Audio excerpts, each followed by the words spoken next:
name is Xiuhtezcatl Roske-Martinez. I'm 16. I'm the youth director of an organization called Earth Guardians that has been working for more than 20 years to help inspire and activate young people to use their voices to make a difference in the world, to fight for change, to use their passions to really tackle some of the greatest issues of our time and create sustainable justice for every generation to come so we can inherit a healthy, habitable, just planet. Mountains and mountains are close. One of the big moments that I remember that led to my inspiration towards action was when I saw Leonardo DiCaprio's documentary, The 11th Hour, and that just inspired me to take action, inspired me to make a difference, because I saw that there was a really huge problem that my generation was going to be left with, and it was our responsibility to do something about it. Just the support from my family that I've always had has helped me understand just the power of community and how impactful it can be when people can come together to really try to make a difference. And it was just like a lot of support from my family, a lot of work that they had done, throughout the generations of my siblings and my parents and my grandparents, and just like all the work had been leading for me to kind of jump on board with this movement and these programs as well. So it was always a given to be involved.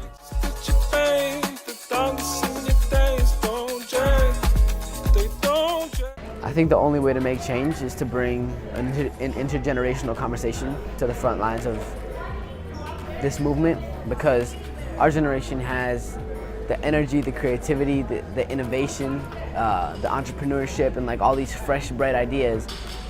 But often when movements get caught up with that, they collapse quickly because they don't have the wisdom and the strength and the knowledge and the experience of our elders to help guide us. So I think, being on this journey with my grandfather and having been in the same movement, there's so much to remember about where I come from that gives context to this movement, gives context to our actions and to Earth Guardians because of everything that it has already been through. Like, this is not a new movement, it's been happening for a long time. And a long time, how many? Over 20 years. Earth Guardians was founded in 1992 in Maui, Hawaii. And my family, my grandfather's been on a journey of consciousness for the last 45 years or so. So it's been, it's all culminated, it's all coming together with the way that Spirit's making things happen today,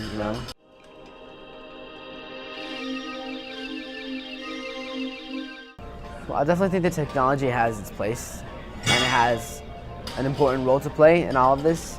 But at the same time, it's overused and it's a distraction, and it's just another thing, another illusion that's pulling us away and disconnecting us from ourselves and from one another. So, I don't know, I just think staying connected to the earth, staying connected to yourself, staying connected to your roots is really important.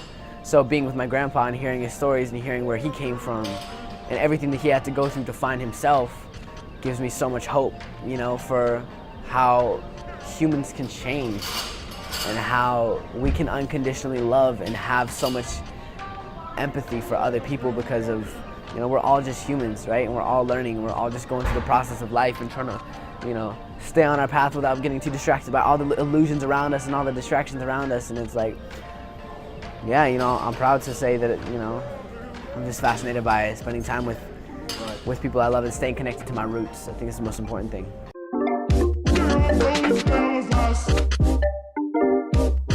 I think me telling young people that there's one important thing to focus on, or the most important thing to focus on, is unfair, because I feel like so many times adults have tried to push things upon us and like, you guys should do this and this and this, and that shuts young people down.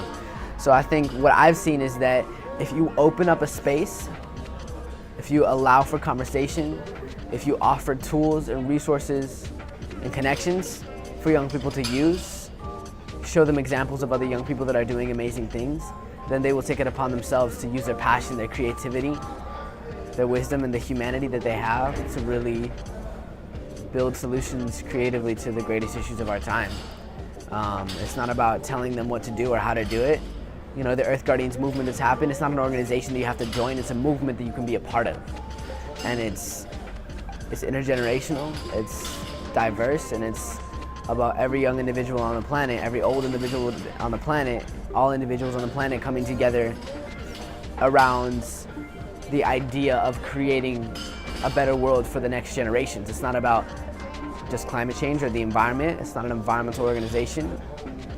It's about empowering young voices to take the lead in a movement to connect with every other generation to build a healthier planet for future generations to come. And this is not my vision. You know, I'm channeling this vision from Creator, and it's been passed on to me by my elders and my ancestors. And it's, you know, we're still chasing that dream down the road, and we're getting close. We're getting real close, and things are beginning to change everywhere.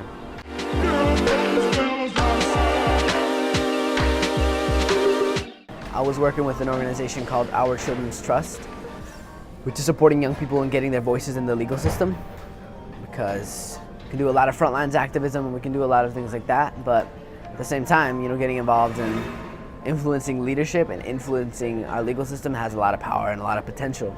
So I've been involved in actually state and federal lawsuits for since 2011. 2012 is when I got first involved, I think, with the federal lawsuits. Just recently, I think, you know, 2015, late 2015, we filed this federal lawsuit, myself and 20 other youth plaintiffs, all equally demanding that our legal system, that our courts hold the federal government accountable for violating our inalienable constitutional right to life, liberty, and property, which are directly being violated by our climate crisis and directly being violated by our government's inaction on climate change. Their slowness of action and their action to actually support the fossil fuel industry, which is creating the crisis that we see in front of us to a large extent. So that is, the ask is to put global climate or national climate recovery plans into place. This lawsuit was, the federal government and the fossil fuel industry said that we don't have a right to file this lawsuit. We don't have the right to use our voices in the court, in the legal system, in the justice system. And they filed a motion to dismiss our lawsuit. And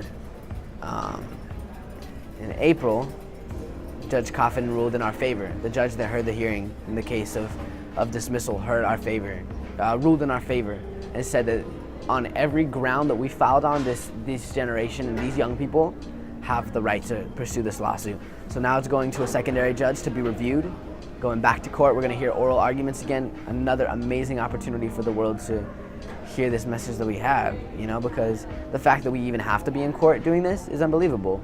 Our leaders have failed us in a lot of ways, you know. What would the outcome be if you win? The outcome will be enforced 8% annual CO2 reduction and massive reforestation to sequester carbon dioxide back into the soil and into our trees, into our forests.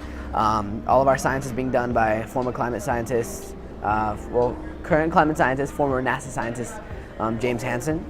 And so it's, you know, the leading science on climate as far as what we need to do to get our planet back to 350 parts per million. And, you know, if we saw that one of the biggest polluting countries in the world is reducing their CO2 every single year to get down to a safe level, like, what kind of statement would that make to the rest of the world?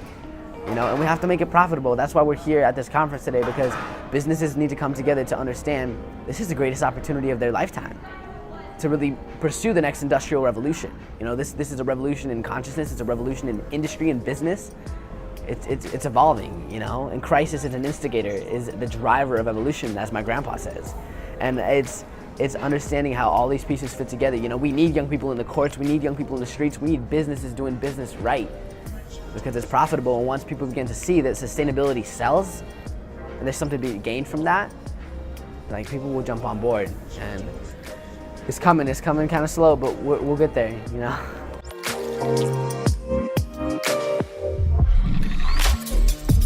I draw my strength from being outside, being in nature, being in the natural world, and reminding myself what I'm fighting for, what I'm fighting to protect. I draw my strength from being with the people that I love the most, my closest and dearest friends and my family, and music, listening to music, playing music, writing music, connecting with other artists and musicians, collaborating, kind of like zoning out of this physical presence on earth and being able to channel through music. And it's, yeah.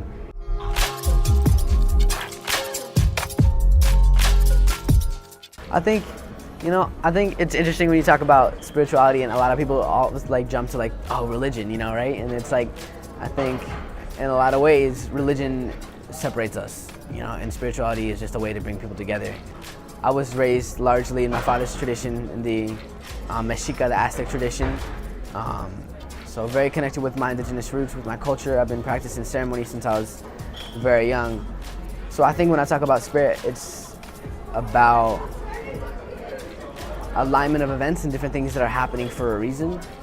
And I think that each person chooses their own path, but at the same time, when paths connect, it's not a coincidence. The way that I see it, we are all spiritual beings. You know, we're more than just this body, and it's, I think once we are able to kind of understand that and talk about that and bring spirit into politics and bring spirit into economics and like understand the importance of putting spirit in consciousness and awareness first before we go, and you know, because like we live in a monetary system where everything is money first, right?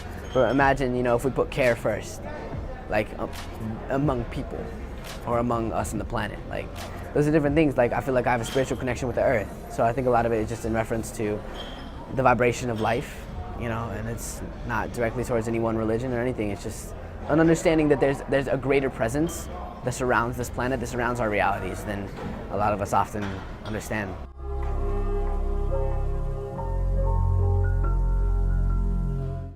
A real leader is someone that is able to defy barriers, defy labels, and be courageous in a way that they don't let their past define them, and in a way that they take every time that they have struggled as a step forward. A real leader is somebody that fights for something more noble than just themselves.